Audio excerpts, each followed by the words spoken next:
Hello and welcome to this week's episode of Dadas Show, coming to you from Best Western Hotel Upper Hill here in Nairobi. I'm your host, Ashiko Mbune. The Dadas Show aspires to promote the spirit of sisterhood and solidarity amongst Kenyan women. And we do this by creating an open and very safe environment and a platform for women to discuss issues affecting them. It could be from health to lifestyle to careers and anything ascertaining to them.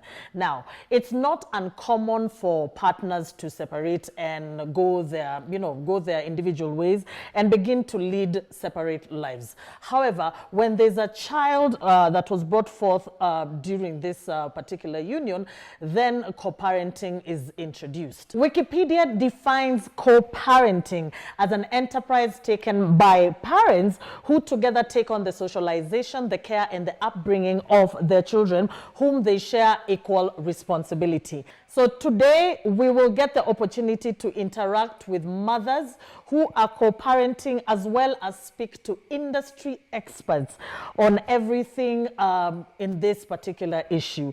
And of course, the will teach us a thing or two. As always, we encourage you at home to take part in this conversation by reaching us on all our social media platforms at KBC Channel 1. You can also reach me on my personal pages at Ashiko, the host, across all social media platforms.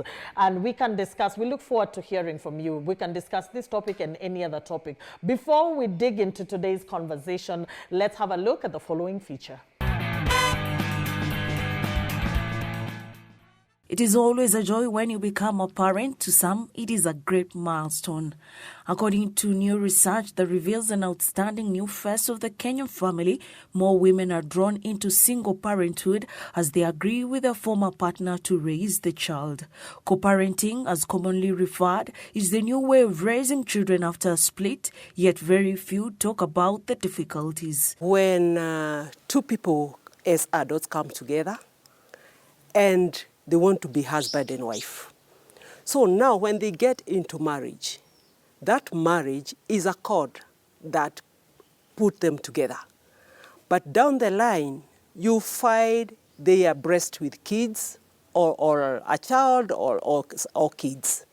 So in such a case, in the event that they disagree on certain issues, they might split and they opt to go their own way. So now here, there is a child in question, or children for that matter, and these children need to be taken care of. So on one principle or another, they agree, yes, we have to come together and make sure that this child is not affected emotionally, physically, and also this child is provided for. There are three types of co-parenting. We have parallel co-parenting. In this case, they agree.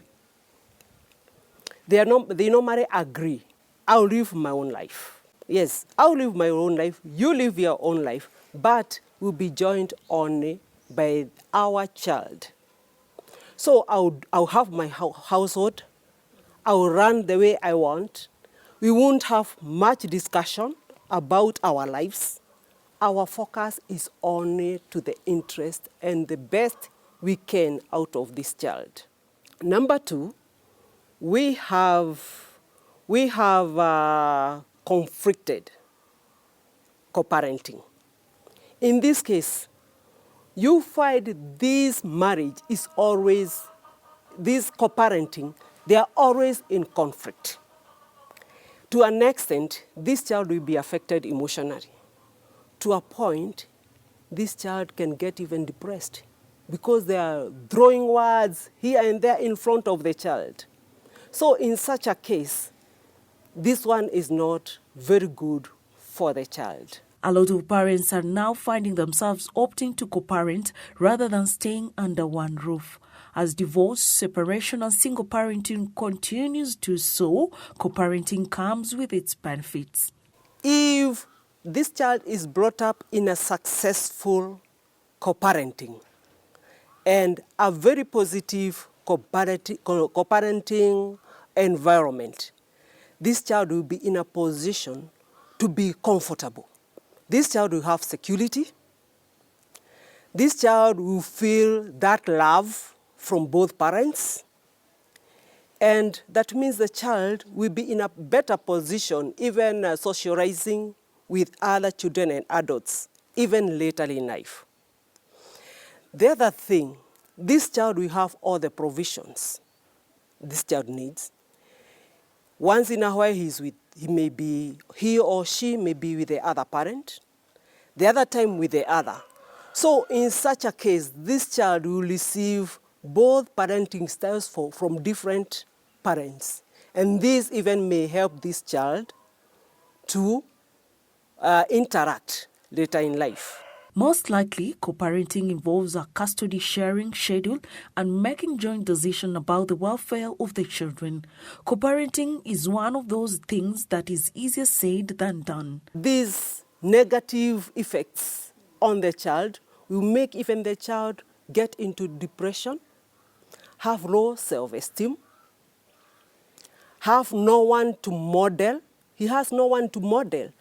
Even later in life when he or she wants to marry, he may have nowhere to copy and sometimes even be antisocial.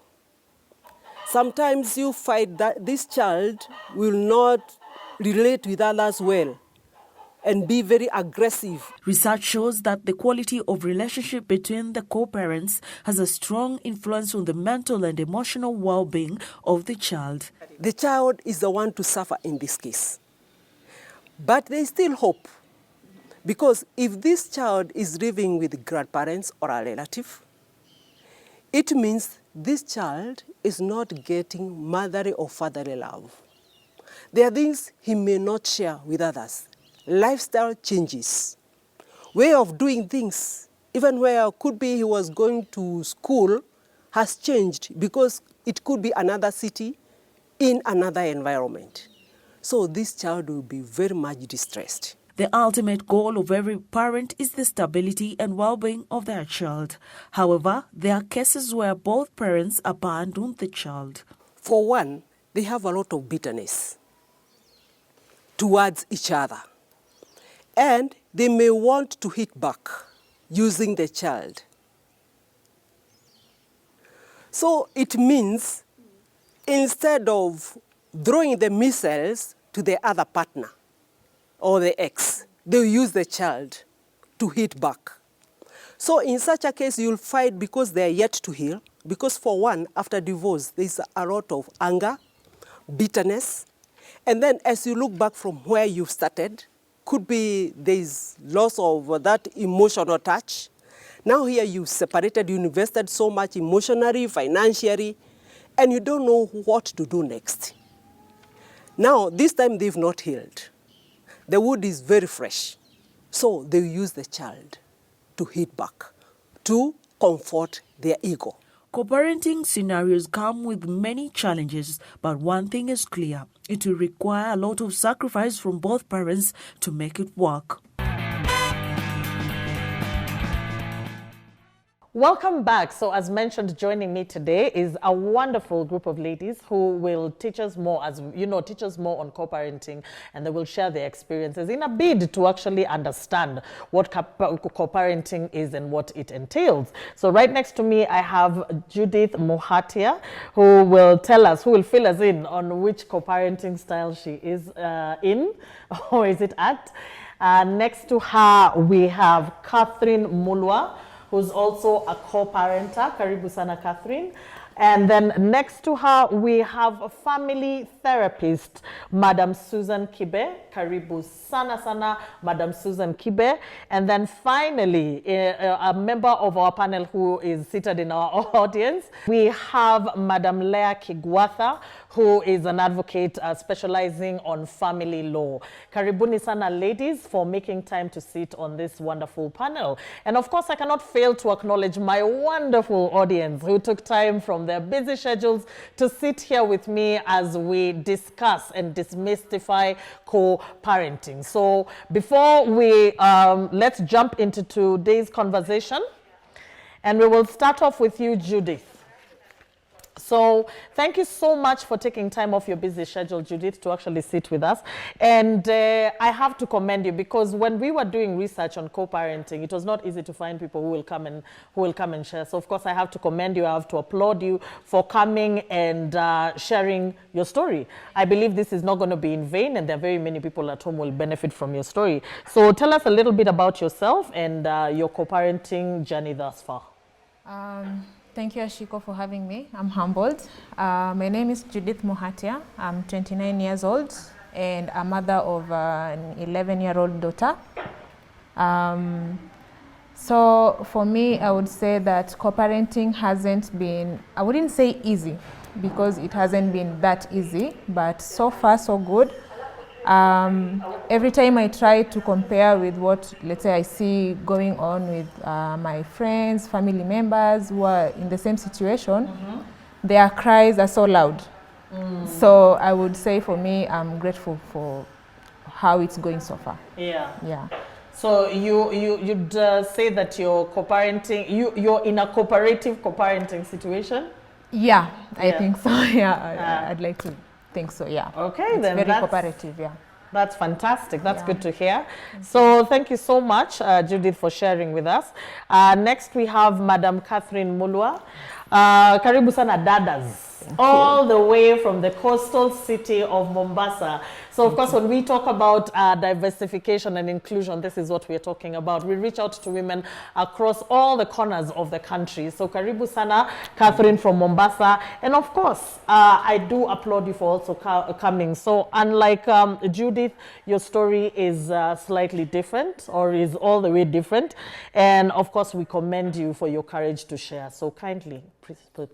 Okay, my name is Catherine. I'm 39 years old. I have 3 children, a mother of 2 boys, 13 and 8, and I have a daughter, 6 years old. For me, I admire guys who are really co-parenting well, but for me, it has not been easy, because this situation was because of gender-based violence.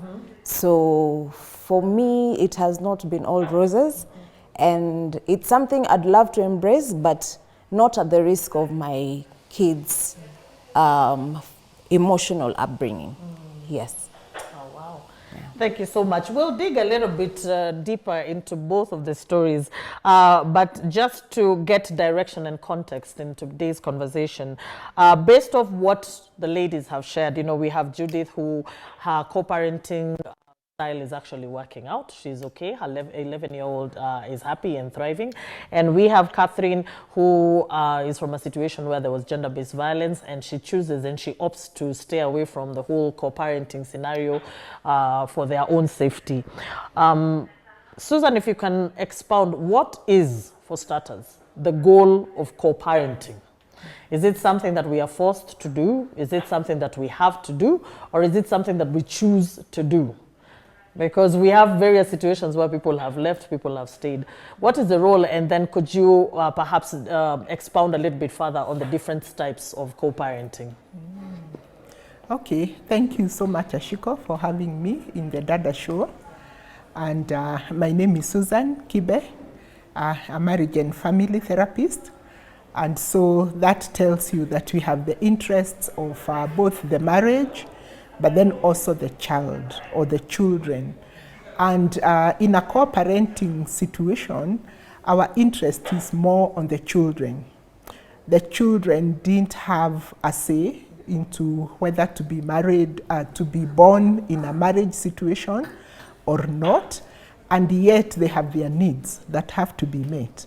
So in a co-parenting scenario, we are looking at children having a meaningful life, one that is secure, one that has safety, so that they can grow up as normally as possible and be able to achieve the goals of being successful human beings, citizenry who can be able to cooperate and be successful in their lives.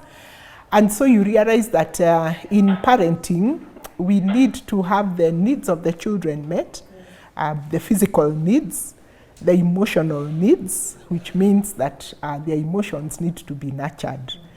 And in a co-parenting situation, if it is not done well, that one can be heavily compromised, and it will have a negative impact in negative outcomes in the human being, the adult human being.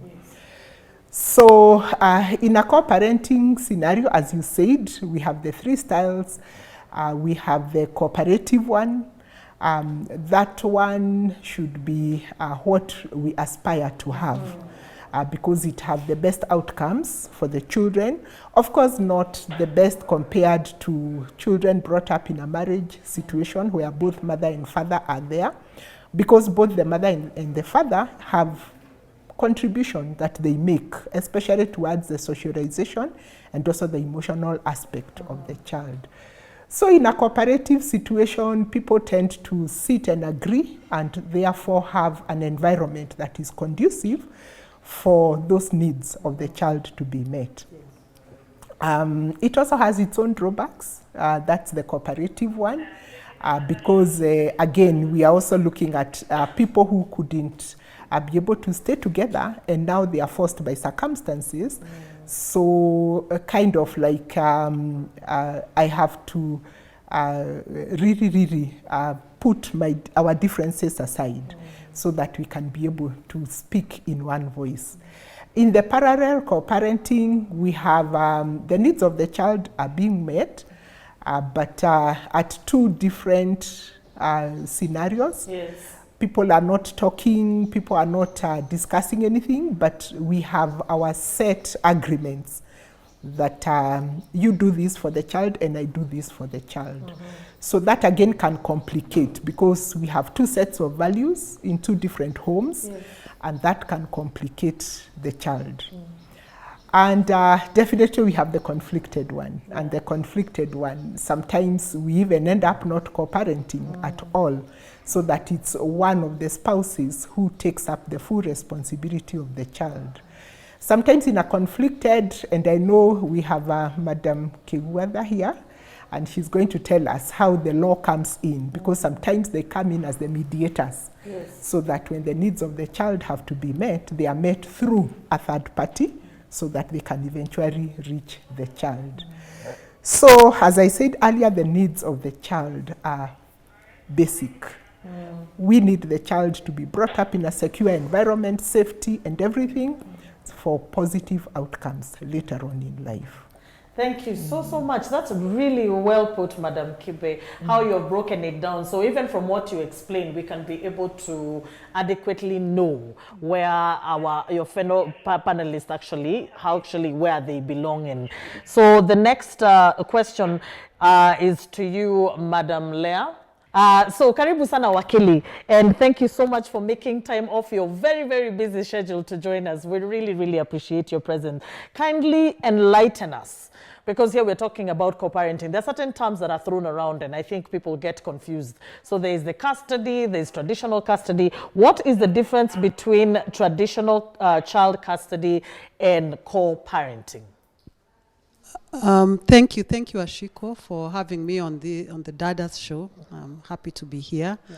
Now, I think traditionally the way things looked was that if the parents of a child broke up, how we thought about it is that the mom stays with the child, the mother stays with the child, and the dad pays for the child's bills, pays for education and sends money to the mother, so that the mother's role is to take care of the child and the father's role is to provide financially. But then also what the law had said is that if the parents were not married to each other, the parental responsibility was the mother's, unless the father embraced the child, so acknowledged the child.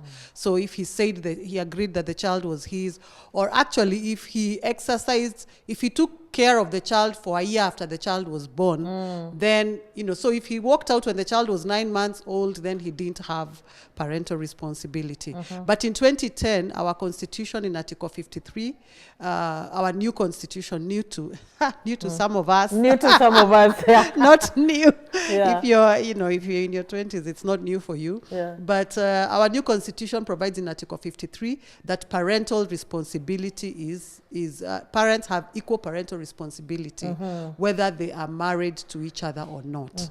So that was a relief for moms who, if he had walked out when you were pregnant, if he had walked out without taking care of the child for 1 year, if if he was away and had not acknowledged, that was a relief, because then now he has parental responsibility and should support his child.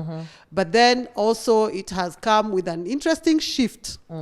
Because now he has equal parental responsibility, which means he is entitled to time with the child. I think that's the most confusing thing for people, is because they're like, he should just pay bills and stay away. But the law now says that he has equal parental responsibility. And in fact, because the Children Act had earlier said that if he had not supported the child and they were not married, he didn't have parental responsibility. But in 2022, we have a new Children Act that says, removes that idea. It doesn't matter. It now echoes what is in the Constitution. Yes. It doesn't matter whether they are married to each other or not, they have equal parental responsibility. So the man can as long as he is paying, or he doesn't even have to be paying. Sometimes he is not granted, even paying. He is granted access to his kids. Yeah, okay, well, usually he may not be. Okay, let's say that he may not be paying. Of course, if he's not paying, it's hard for him to force his way for parenting time with the child.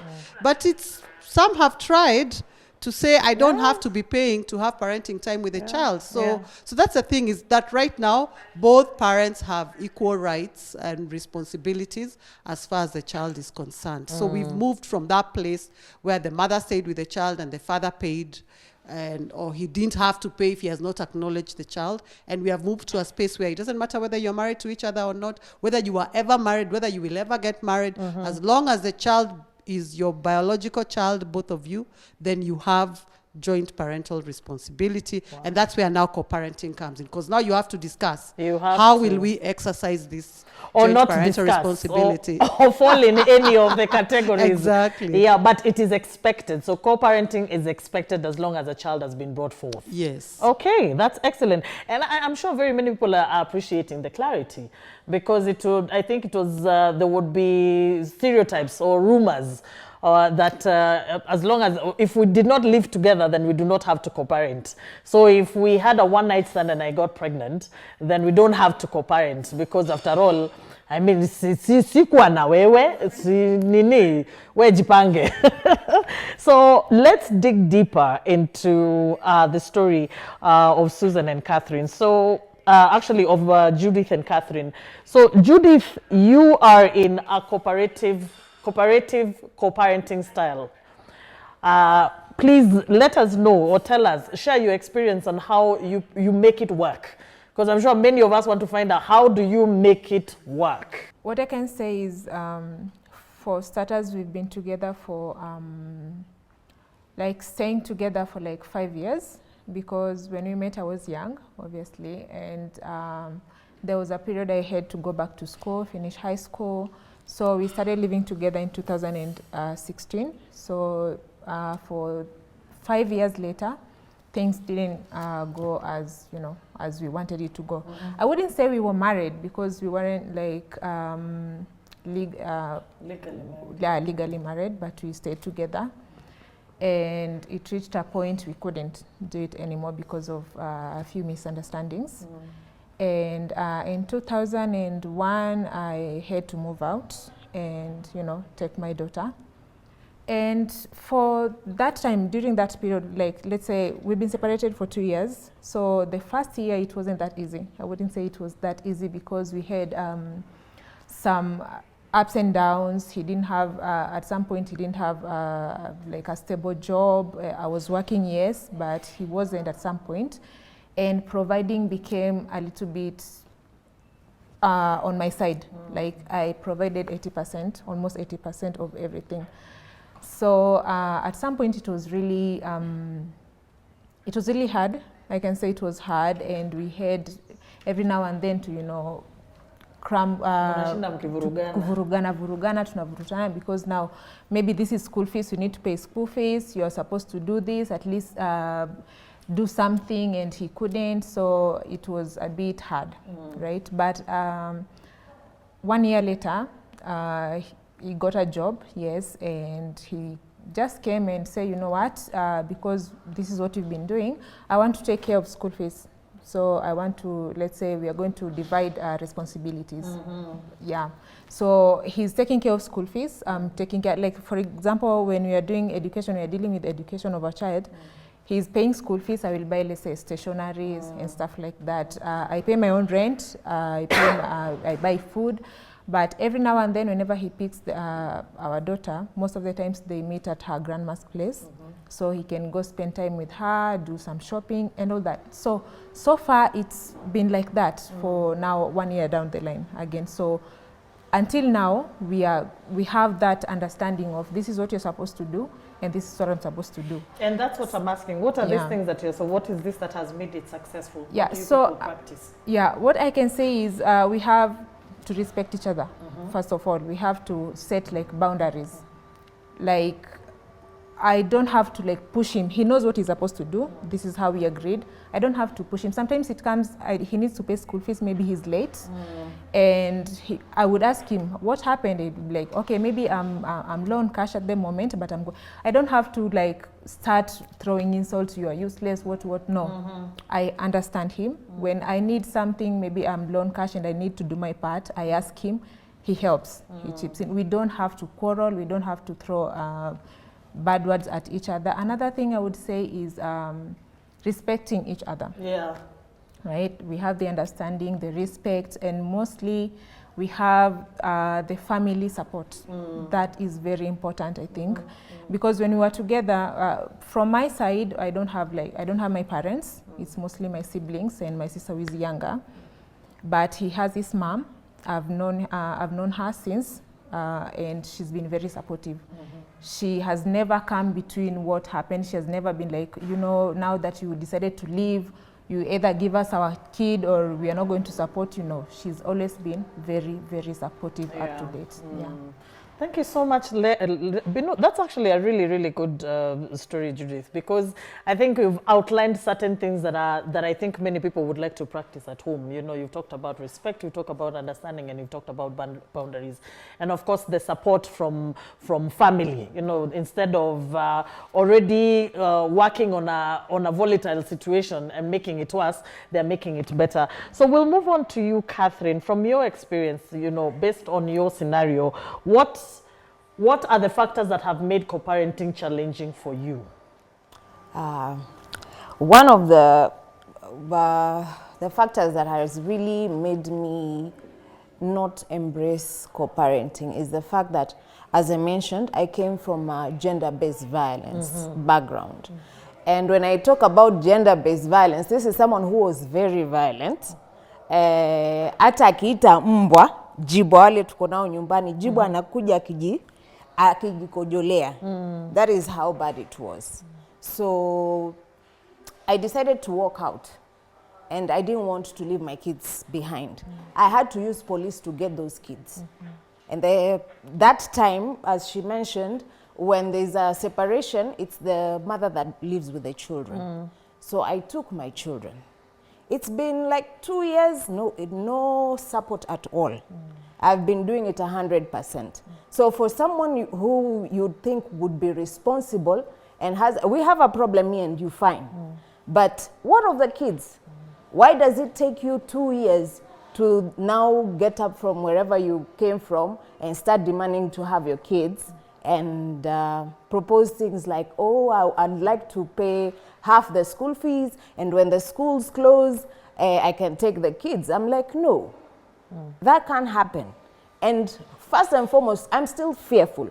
What kind of exposure am I going to give my kids? Because I don't want my boys to grow up knowing it's okay to beat a woman.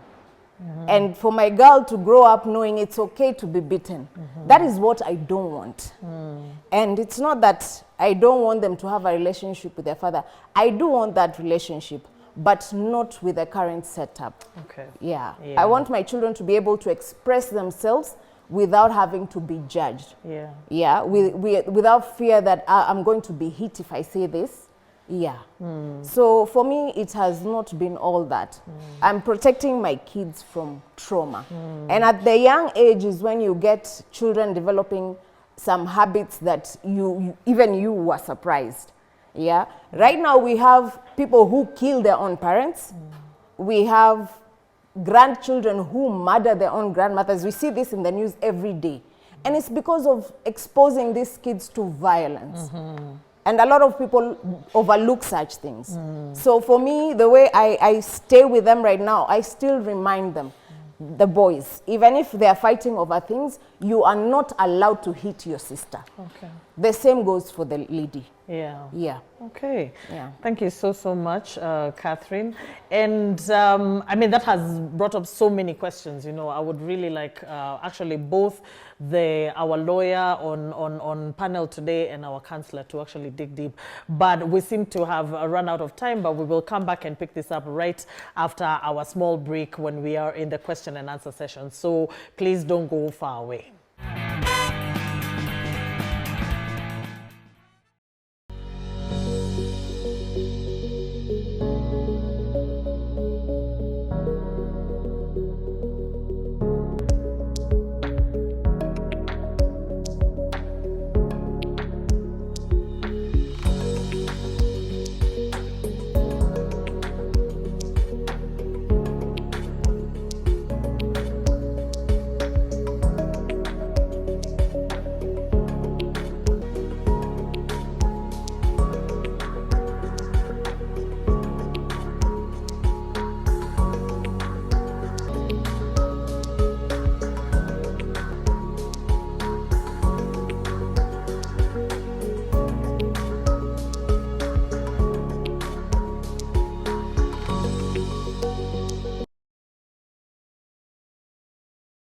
The hardest part about co-parenting is putting your differences aside, to just be present for the child, to just give the child what they need from both of you, you know, to find that middle ground. And it's the hardest thing. I'm going to tell you this because I've been there. You've fallen out of love with your partner, not with your kid. Mtoto wako msimuingize kwa shida zenyu. Love your child. Vile mlifurahia the time bibi yako, girlfriend yako alikwambia, we're going to have a baby. That happiness, try keep it in you. Usiblame mtoto juu maybe alizaliwa time hamkuwa na pesa and then may fall out. It's not the child's fault. Welcome back to my favorite part of the show, which is the question and answer. Here, the audience gets an opportunity to interact with our wonderful panel. And I'm sure even you at home have questions for us. So please remember to engage us on all our social media platforms at KBC Channel 1 or on my personal pages at Ashiko the Host across all the media platforms. We obviously look forward to hearing from you if you have questions about this episode and any other episode. So to start us off, in this question and answer session, we have Bwana Thomas. So nowadays we have ndugos for dadas. So we have Bwana Thomas who I believe has a question for Leah the lawyer. At what point should one seek legal action? It's important to seek legal action as soon as the problem arises or when you see the problem approaching. So for example, if you're in marriage, you're married or in a relationship and you're living together and you can see that separation is imminent, before the separation, I think that's the time to seek legal advice so that you can do it in a way that if a legal suit arises, you will be in a place of you'll be in a place of strength as opposed to weakness. I'll give you an example. If you're a mom and you want to leave, if you leave your children in this dispensation where parents have equal parental responsibility, you will have such a hard time getting them back because there's still some mothers are still seen as the best to take care of children, but as soon as you leave your children, you're seen to have watered down the Yeah, little your maternal role. preference that is left. Yes. The little maternal preference that is left when you walk away and leave your children, regardless of the circumstances, which is why Catherine could not live without her children. Yeah. She even used police. Because if you leave, even that little maternal preference that remains, you could lose it. You could lose it, or it will take a very long time to get your children back. So that's why it is important that you seek legal advice as soon as you can. And of course, if you are never married or you never lived together, then you can have your own arrangement. But as soon as you see that a problem may arise in the way that you are in the way of structuring how you will co-parent, it is important at that point that you seek legal advice. Thank you so much. Thank you for clarifying. In a situation maybe such as what Catherine has gone through, and there's gender-based violence, and like saying if her ex wants to see the children, but she is scared. I mean, her fear is palpable. She's scared. How can the law protect her and protect the children, especially if it's been established that indeed there is gender-based violence that has been involved in that situation? That situation calls for a two-pronged approach. One, there is the legal approach. The legal approach says that she can be protected and her children can be protected legally. But then also, that's where Susan comes in as a family therapist, because you can't lock out the father of the children forever if he's the father of the children. So the children will need a relationship with their father, but it can't be just him showing up. So there has to be some therapy. The children have to be, there has to be a finding out of where the children are at as far as their father is concerned. How afraid of him are they? And he needs to also be counseled and told this violent approach to life is not going to be helpful to your children. And so what courts have done is say a gradual reintroduction of this father to his children. If he comes and demands time with his children, the courts will he will not be locked out. Yes. But there will be a gradual approach where now people with Susan's expertise as therapists, counselors are brought in to do what we call family assistance. The law says family assistance, so that you assist this family to co-parent in a way that is safe for the children. But the mom and the children will continue to be safeguarded from violence. And so the first few meetings can be either at Susan's office, at the therapist's office, so that it's a therapy, group therapy, family therapy situation, to see how they can navigate without violence. And then maybe eventually you will meet in a public place. Then the courts also say recreational access, where the father meets the children at a place where it's a fun place, the kids are playing. So it's not just him and them alone. So the kids are in an open place, there's a playground, there are swings and slides and things like that. Then slowly, he can learn to interact with them without being violent with them. And then only then will the court now allow, or the law allow for an unsupervised situation. But there is supervised access where if there is violence, the violent party will not be allowed to interact with the children without supervision. Oh, thank you so much, lawyer. And then that also very clarifies, and I think, I believe, Catherine, you're feeling a little bit protected now. In the event, you will still end up looking out for your children. You want the best interest, and that also involves having their father in their life. But at the same time, you also want to protect yourself. I hope that information has been of assistance to you. So our next question is coming from Malesi. Malesi, you have a question? What should I do? Because if the partner has gone with the children and she has tuned the children that they never recognize me as a father, but under the law, I'm obligated to care for my children, especially, let's say, in the rural areas where family therapists are not available. What should I do? Okay. That's a good question. In the cases of manipulation, which happens, and brainwashing, which happens, is it a matter of the law, or is it a matter of psychology? It's a matter of both law and psychology. So psychologists say don't manipulate the children, don't don't alienate them from the other party, from the other parent. Because if you tell them that your father is stupid or your mother is lazy, then the children think, this is my mother, I must be like her. Yes. Or this is my father, this is why I'm also like them. So I'm also like my parents. So people need to be balanced.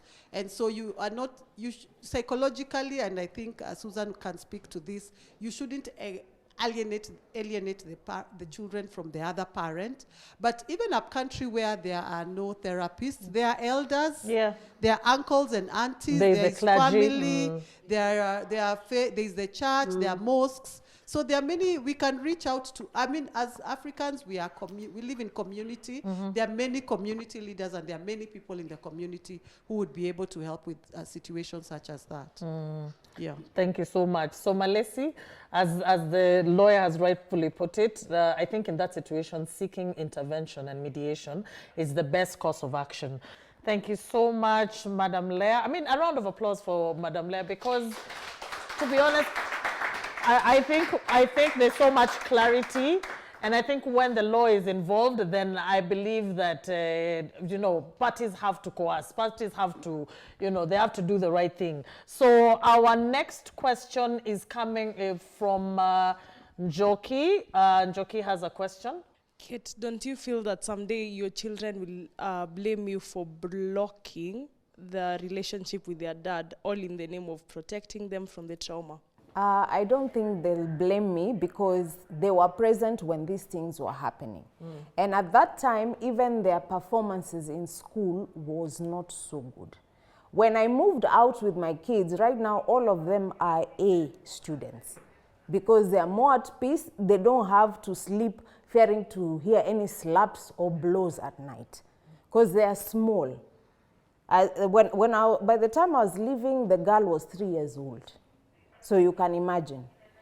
You'd want to hug her, but she'd creep away because she doesn't know what's coming to her next. And also, the boys. The boys, even when he tries calling, they tell him we're not here. Because most of you know the relationship boys have with their moms. Those boys are the #1 protectors. And on the last night there was violence, the smallest young boy stood up against his father. So that tells you so much. And that's the kind of violence I don't want them to grow. At some point they'll thank me because they also watch news, they see the kind of stories that are ongoing. And just a few weeks ago when their father tried showing up, I noticed the small girl cannot go to school without hugging me 1,000 times and telling me, Mom, I love you. Mom, God bless you. She does that morning and evening without fail. So I realized something was triggered. So I have no issue, I don't have an issue as long as there is therapy. Because when someone has a violent mindset and every discussion ends up in violence, that is not how I want my kids to grow. I don't want them to grow up knowing the only language of comprehension for an adult is violence. No. Okay. Yeah. Yeah, thank you so much, Catherine, for that. Leah, allow me to ask you, for instance, what would be the next steps in a situation such as Catherine's in order to maybe create a relationship between, children and their father? Okay, thank you so much. This is Susan. Oh, Susan. Yeah, sorry. Yeah, and there is a redress for that one because as the question is being asked, what will happen in the future of these children? At some point, the children seek for their father, for both the parents. So at some point, it will be important to have both parents in the lives of these children. So maybe what you could do, or the redress that is there, is that you both seek counseling, maybe separately to start with, but then at some point for the both of you to be brought together as spouses so that it can be able to be laid out. How are you going to carry on the process of co-parenting? And then later on, even the children require therapy. By the way, your children require therapy because of the trauma that they went through, so that they can be able to heal from the trauma and be able to start accommodating that this is their father and that they can actually interact with the father. So counseling could do for now, even if the father is not being brought into their lives, they also need a bit of counseling so that they can heal from that particular trauma. Yeah. Thank you so much. That's really well put, Catherine. I hope that's of assistance to you. So our next question is from Kimanzi. So my question goes to Madam Susan. I was asking, what are some tips of maintaining a positive relationship, a positive co-parenting relationship after a divorce or a separation? Thank you for that question. And to answer that one, I want to start from where Leah took us when she talked about even before the separation, that it is important that this issue is communicated to the children. And sometimes because of the acrimony that is already there, it's not possible to have a sane conversation even with the children. So sometimes seeking redress from third parties, people who can be able to bring you together, and especially the marriage and family therapists. We will talk to the children, we will have the children express themselves so that first they can be able to heal, but also to find out from the children who are they comfortable with. I know we have been talking about mainly the man being the one bringing issues, but sometimes it is the woman, and sometimes the children will not acknowledge and accommodate the fact that they can stay with their mother. So the therapists come in on board very nicely there. Now the separation has happened, and co-parenting is a situation to go by, and good communication always goes a long way to helping.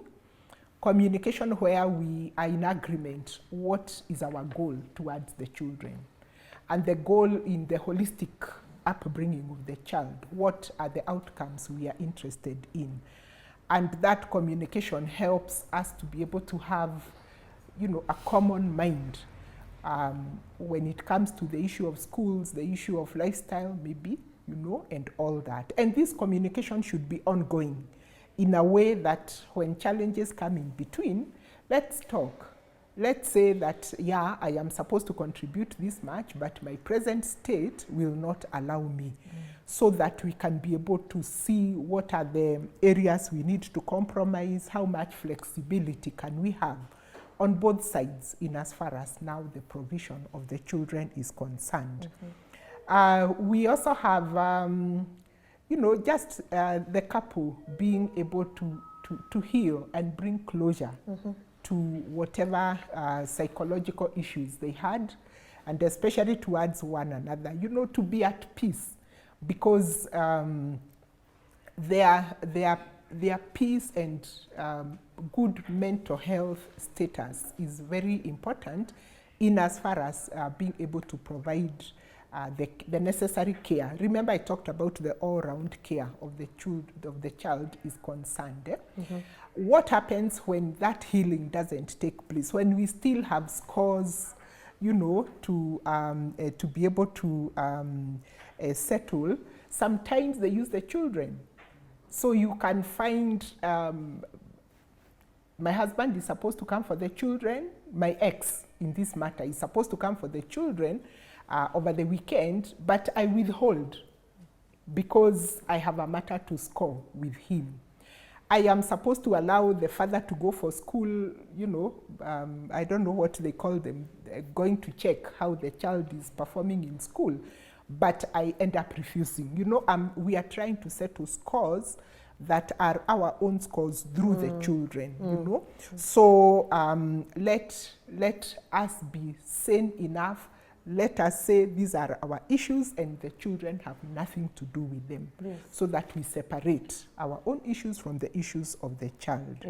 We also have, and Leah had brought this up, whereby you are putting a child in a situation where they have to choose who to be loyal to, whether to be loyal to the father or to be loyal to the mother. And, you know, so the parents might end up just talking ill about one another to the children and saying your mother is the one to blame, your father is the one to blame. So the children are left orphaned. Allow me to put it that way. Emotionally, they are orphaned. Emotionally orphaned, yes. Yes, because I'm trying to be loyal to mom, but then dad is introducing this aspect. And so can we be able to separate? Can we be able to just decide our meeting, our talking is for the sake of the child and nothing else? Sometimes they also introduce the competition aspect. Yeah. Whereby we are competing in terms of who is providing the better lifestyle. So when the child comes to my house over the holiday or whatever, I'm flashing all these manner of gifts. I am giving all the freedom to do what they are not allowed to do when they are with the father or the opposite way. And so that again confuses the child. Yeah, it confuses the child. So for successful co-parenting, can we be able to sit and agree? At least at the bare minimum. At the bare minimum, let's agree on rules, let's agree on routines, so that children have a way that their outcomes are better when there is a structure. When there is a structure and it is minimally affected. Wow. So thank you so much. So, wait, sorry? Yeah, so that we can then just get to agree. But I wanted to say just one more, being consistent. You know, if I'm supposed to go and pick my child over the weekend, let me go. It's not that I'm feeling I don't feel like, and then the next weekend I'm here for the child. That again offsets the child and doesn't contribute much to successful co-parenting. Yes. I like that. We've been able to pick a few, you know, especially things like consistency. I believe one thing that is very key for kids is consistency. You know, do not start teaching them disappointment this early in life. Put your differences aside, understand and communicate. Thank you so much, Madam Susan. That was completely invaluable. We have our final question of the day, which is from, I believe, Florence. Thank you so much. My question goes to Madam Catherine.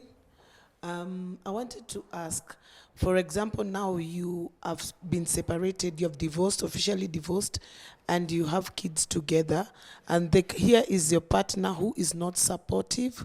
You have tried to seek for attention, call for meetings, but yet the partner is not supporting the kids. So you end up feeling like you are doing the whole thing on your own, and the kids could see what you're going through. So at times you try to protect the partner, but yet you are not able to. So how do you handle such kind of a partner? Thank you so much, Florence, for your question. And I think we'll allow Susan to touch up a little bit on that. How do you deal with an unresponsive partner? Okay, thank you so much. And I think in this one, our profession works very closely with Leah's profession on this one. Because the law will be able to force, I don't know whether to use the word force, but to require that he comes for counseling, so that then they can be able to be reconciled together once more. But I think for Catherine, just being assertive, be very assertive on your expectations, and also what is a to-do and what is not a to-do thing.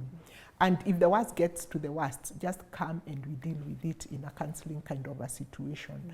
But I believe being very assertive at the moment. And if you need to go to Leah, just go to Leah, and they give you the protection that she was talking about. Because sometimes I want to believe that he can continue with his violence if you are not careful. Be assertive about what you want and what your expectations are, and to be continuously assertive. You know, don't relent. You know, just keep at it, you know, hopefully one day. And like Susan has very well put it, when if need be and you seek and you need to seek legal counsel, then by all means do that. They will be nicely coerced into behaving. So we have come to the end of today's very interactive and informative episode of Dadas Show. And here's my take on the whole show. Very briefly, children are a God-given responsibility. Despite how we feel about each other, despite the misgivings that have happened in our relationship, we need to put them aside for the sake of our children. So today I applaud all the co-parenters out there who are actually successfully co-parenting. And I challenge you at home to put your differences aside, to be able to know that this is a responsibility that is divine, and so that we can be able to raise, a well-rounded, holistic generation. Remember, fahali wawili wakipigana, nyasi ndio huumia. So as usual, we welcome any feedback, any response, any interaction on all our social media platforms at KBC Channel 1, and of course on my personal page at Ashiko, the host, across all the platforms. We look forward to hearing from you. So on behalf of my production team at KBC, our location partners, Best Western, Upper Hill, and myself, Ashiko Mbune, I thank you all for tuning in today's episode, and I will catch you same time, same place next week. Bye-bye.